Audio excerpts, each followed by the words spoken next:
Good morning everyone! Narito po tayo sa ating kusina. Gagawa tayo ng donut. Yan ang donut natin gagawin.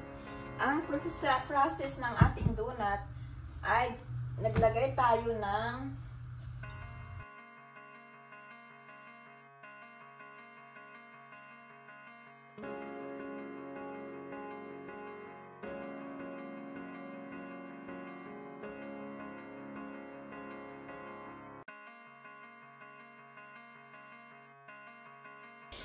mix natin lahat ang mga ito. I-warm natin yung butter natin at i-mix natin yung dalawang itlog. Tapos ihalo sa ating flour. Lahat halo-haluin tapos syempre imasa-masa natin hanggang sa hindi na siya maghiwa-hiwalay. Yung parang makunat na, yung piga-pigain mo ay hindi na maghiwalay. Yan po ang pag-process ng ating paggawa ng donut. So, ayan. Siyempre, nangangalay din pala tayo, guys. Ayan.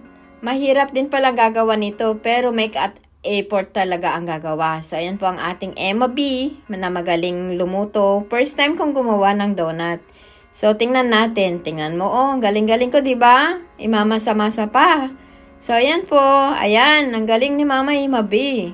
Siyempre, kakain tayo ng donut na masarap. Kaya ako'y magluluto ng masarap na donut.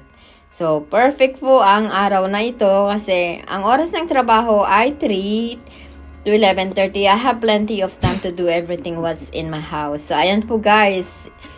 Siyempre, minaso-maso natin yan. Ayan, piga-pigain, hilot-hilutin para hindi na siya maghiwa-hiwalay. Siyempre, ayan. Pwede na nating Ayan po guys, mahirap din pala ang gumawa ng ating donut. So, ayan, mahirap pong piga-pigain. Siyempre yung braso nangangalay.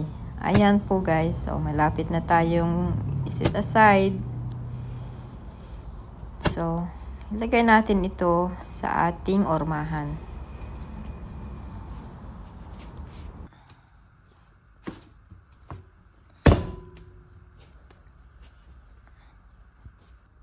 So, ito po, pwede na siyang, kasi kung imas mo na ganun at babalik, pwede na siyang iset aside for another 40 minutes until na mag-pop up siya, yung parang bubuka ka na. So, ayan.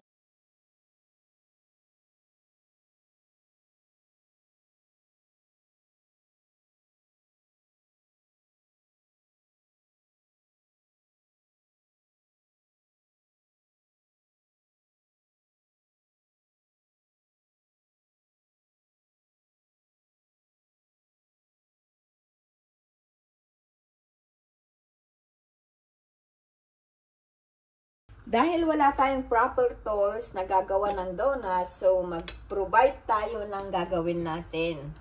So ito, hiwain natin yan.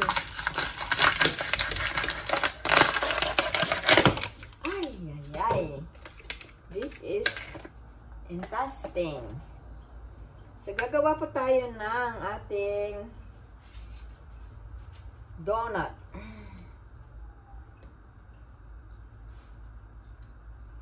So, yan po guys, ang ating donut cry. Nako, wala yung donut natin.